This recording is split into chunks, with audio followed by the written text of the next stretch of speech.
আজকে দুপুরের মেনুতে কিন্তু অনেক কিছু রান্না হয়েছে। করেছি পমফ্রেট মাছ ফ্রাই।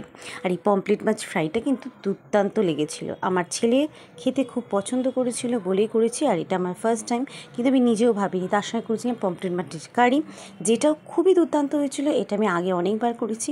পমফ্রেট মাছের অনেক রকম রেসিপি হয়, তো সবকটা রেসিপি তোমরা যদি কমেন্টে লেখো। আলু পছন্দ করলে তোমরাও আলু দিতে পারো। তো আমি এখানে সরু সরু করে অল্প আলু কেটে নিয়েছিলাম। কারিটা এমনিও ভালো লাগে, আলু দিলেও খুব ভালো লাগে। তো সেক্ষেত্রে আমি আজকে আলুটা ভেজে নিয়ে তারপরে যে মশলা নিয়েছি, একটু গোলমরিচ নিয়েছি, আদা নিয়েছি, রসুন নিয়েছি আর পেঁয়াজ নিয়েছি। হ্যাঁ, পমফ্রেট মাছে রসুন দিলে ভালো লাগে। তার সঙ্গে নিয়ে নিয়েছি একটা টমেটো, এটাকেও কিন্তু বেটে নিয়েছিলাম। আর এখানে দেখো যে আমি মশলা পমফ্রেট করেছিলাম, তার জন্য ধনে নিয়েছি, নিয়েছি লঙ্কার গুঁড়ো, কাশ্মীরি লঙ্কার গুঁড়ো, তার সঙ্গে রেগুলার লঙ্কার গুঁড়ো নিয়ে নিয়েছি, অল্প একটুখানি বেসন, তার সঙ্গে সর্ষের তেল, তার সঙ্গে অল্প একটু নুন মিশিয়ে নিলাম। আর এটার মধ্যে কিন্তু এবারে দিতে হবে একটু দই। তবে দইটা আমার কাছে ছিল না, দিইনি। তোমরা কিন্তু দই দিলে করতে পারো, অল্প পরিমাণে সব মানে জল ছাকা দইটা দেবে। আর এখানে দিলাম একটুখানি মিট মশলা, এটাতে ফ্লেভারটা দুর্দান্ত আসে। আর এবারে এটাকে ভালো করে তোমরা চাইলে এর মধ্যে আরেকটা মশলা অ্যাড করতে পারছো, সেটা হচ্ছে তন্দুর মশলা। তো আমি তন্দুর মশলা ছিল না, মিট মশলা অ্যাড করেছি। আর হ্যাঁ, অবশ্যই পমফ্রেট মাছটাকে কেটে দেবে। আমি কাটতে ভুলে গেছিলাম বলে পরবর্তীকালে কেটে নিয়েছি। আর ভালো করে কেটে নিয়ে তার ভেতর পর্যন্ত মশলাটা ঢুকিয়ে দিলে কিন্তু ভেতর পর্যন্ত নুন মশলা পৌঁছবে। অনেকেই আছে তন্দুরি করো কিন্তু তার মধ্যে নুন মশলা পৌঁছায় না, ওই জন্যই ভালোভাবে কেটে নুন মশলাটা দিয়ে কিছুক্ষণ ম্যারিনেট করাবে, অন্তত আধ ঘন্টা। এবারে যে মাছগুলোতে নুন হলুদ মাখানো প্লেন মাছগুলো আমি কড়াই তেল দিয়ে, সর্ষের তেল গরম হলে অল্প একটু নুন দিয়ে সেটাকে ভেজে তুলে নিচ্ছি। প্রতিটা মাছকে এইভাবে ভেজে নেবো। আমি কারি করব, আর ছেলের জন্য তন্দুরটা করেছিলাম। আর এতটাই মজার হয় এইভাবে তন্দুর করলে। আর এইভাবেই কিন্তু প্রসেসটা ফলো করবে, আশা করছি ভালো লাগবে। আর মাছ ভাজা তেলের মধ্যে দিয়ে দিলাম পেঁয়াজের কুচি। দুটো রেসিপি একসঙ্গে, আশা করছি তোমাদের বুঝতে অসুবিধা হবে না। যদি হয় আমাকে অবশ্যই কমেন্টে লিখে জানাবে, তাহলে আমি সেপারেটভাবেও দিয়ে দেবো। এখানে কিন্তু মাছগুলো সব কটা ভাজা হয়ে গেছে। আর এবারে কড়াইয়ের মধ্যে দিয়ে দেবো বেটে রাখা মশলা, যে মশলাটা মিক্সিতে দিয়েছিলাম। পেঁয়াজ লাল হয়ে গেছে, তারপরে দিয়ে দিয়েছি মশলাটা দিয়ে কিন্তু কিছুক্ষণ ভাজতে হবে যতক্ষণ না তেলটা ছাড়ে। অবশ্যই মাথায় রাখবে যে তেলটা যেন ছেড়ে দেয়, আদারওয়াইজ মশলা কাঁচা থাকে। এবারে দিয়ে দেবো গুঁড়ো কিছু মশলা, কাঁচা গন্ধ চলে যাওয়ার পর দিয়ে দিয়েছি হলুদ গুঁড়ো, দিয়ে দিয়েছি লঙ্কার গুঁড়ো, দিয়েছি জিরে গুঁড়ো।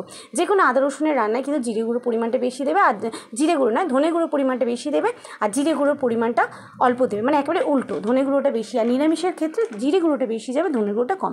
এখানে একটু মিট মশলা অ্যাড করলাম। মিট মশলার টেস্টটা আমার আসলেই খুব ভালো লাগে, তোমরাও কিন্তু মিট মশলা অ্যাড করবে।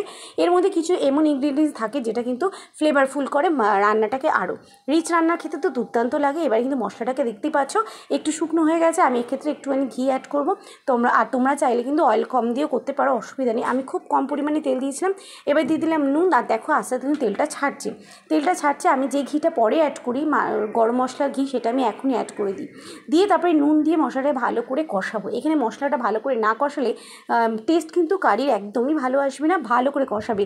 যে কোনো ইউটিউবে রান্না কিন্তু ভালো হয় না, সেক্ষেত্রে কিছু টিপস তারা বলে না, সে কারণে তোমরা বুঝতে পারো না। পরবর্তীকালে দেখে যখন রান্না করতে যাও, রান্নাটা আসলেই ফ্যাকাশে হয়। তোমরা ভাবো ফ্যাকাশে হওয়ার কারণ কি, ইউটিউব কি ভুল শেখায়? নিশ্চয়ই না। বলার সময় হয়তো তারা ভালো করে মেনশন করে না যে মশলা ততক্ষণ কষাবে যতক্ষণ না মশলা দিয়ে তেল ছাড়ছে। তেল ছাড়ার পরেও কিন্তু ওকে নাড়াতে হবে, সঙ্গে সঙ্গে জল ঝাড়া যাবে না। তেল ছেড়ে দিলেও মশলা কি কখনো ভেতরে কাঁচা থাকে। সেক্ষেত্রে অল্প 2-4 চামচ জল অ্যাড করে আবারও নাড়বে।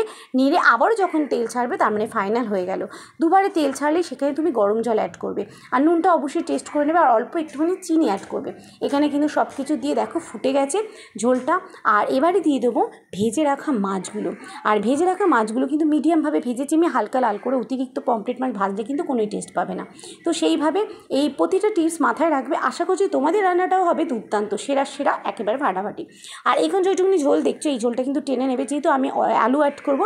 আর তোমরা যদি গায়ে মাখা করতে চাও, যেহেতু ভাত দিয়ে খাবো, একটুখানি গ্রেভি 2-4 চামচ তো চাই ভাতের সঙ্গে, তো তোমরা কিন্তু কমও দিতে পারো। আমরা এখানে 4 জনের পরিমাণে 4 পিস মাছ করেছি, তাই জন্য একটু গ্রেভি রেখেছি। এবারে ওপর দিয়ে অ্যাড করে দিলাম ধনেপাতা, একটুখানি গরম মশলা অ্যাড করে এটাই কিন্তু ঠান্ডা হওয়া পর্যন্ত ওয়েট করব। মাছটা দিয়ে 3-4 মিনিট কিন্তু ফোটাতে হবে, তারপরে একটুখানি ঢাকা দিয়ে রাখবো। মাছের ভেতর পর্যন্ত ঝোল নুন মশলা সবই পৌঁছে যাবে, আর ঝোলটাও কিন্তু কমে গিয়ে তেল বেরিয়ে আসবে। এইভাবে রান্না করলে আসলে পমফ্রেট মাছ দুর্দান্ত খেতে হয়। তোমরা করে দেখবে। আর দেখো আমার তখন ঝোল কতটা ছিল, আর এখন দেখো একদম তেলটা ভেসে উঠেছে। আর দিয়ে দিয়েছি ধনেপাতা। পমফ্রেট মাছের ধনেপাতাটা আসলে খুব ভালো যায়। এবারে চলে আসি যে পমফ্রেট মাছের তন্দুরটা করেছি। তন্দুর না, এখানে আমি অল্প তেলে ভেজেছি, একবার নামমাত্র 1 চামচ তেল দিয়েছি। দিয়ে ছেলে বলেছে তন্দুর খেতে পছন্দ করে, তো সেই কারণে কারণে তন্দুরটা করা। আর ওখানে কড়াইয়ের মধ্যে দিয়ে দিয়েছি অল্প তেল, গরম হলে দিয়ে দিয়েছি কারি পাতা, ঠিক কারি পাতার একটা পুরো ডান্টি দিয়ে পাতা শুদ্ধ, তার উপরে কিন্তু মাছটাকে রেখেছি। এতে করে একটা সুন্দর ফ্লেভারও আসে, গেটআপও দেখতে ভালো লাগে, খুব ভালো লাগে। দেখো যেহেতু আমি বেসন দিয়েছিলাম গায়ে কিন্তু মশলাটা আটকে আছে। আর সত্যি কথা বলতে এইভাবে রান্না করে খেলে ভেতর পর্যন্ত নুন মশলা ঢোকে আর খুব অসাধারণ খেতে হয় আর খুবই ইজি। আমরা না ভয় পাই যে আমি নিজেও একটুখানি কনফিউশন ছিল যে তন্দুরটা ভালো হবে তো, ভেতর পর্যন্ত নুন ঢুকবে তো, মাছটা ভাজা হবে তো, কিন্তু দেখো জাস্ট করেছি আমি, দিয়ে একটুখানি চাপা দিয়েছি মিনিট 2-3 মিনিট, তারপরে চাপাটা খুলে আবার মাছটাকে পাল্টে দিয়েছি, তারপরে আবার একটু খোলার মধ্যে চেপে নিয়েছি। ধরো ওই 5-7 মিনিটের মধ্যে কিন্তু মাছটা দুর্দান্ত সেদ্ধ আর দারুণ রান্না হয়ে যায়। আর এইভাবেই আর খেতেও হয়েছিল দুর্দান্ত, আমরা টেস্ট করেছি। আর এবারে চলো হয়ে গেছে, এবারে পরিবেশনের পালা। আর এখানে তন্দুরটাও কমপ্লিট হয়ে গেছে, দেখতেই পাচ্ছ। মাছটাকে কিছুক্ষণ গরম তাওয়ার ওপর দিয়ে রেখে দিলাম, আর এবারে পরিবেশন করলাম গরম গরম ভাত দিয়ে। ছেলে তো ঝোল খেলোই না, ও বলে আমি তন্দুর দিয়ে খাবো।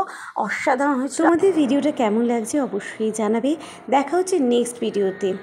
আর আজকের মতো বাই অ্যান্ড টেক কেয়ার। রান্নাটা কেমন লাগলো জানাতে কিন্তু ভুলবে না। আর চ্যানেলের সঙ্গে সাবস্ক্রাইব করে পাশে থাকবে। আর যারা ফেসবুক দিয়ে দেখেছো অবশ্যই ফলো করবে। Bye and take care.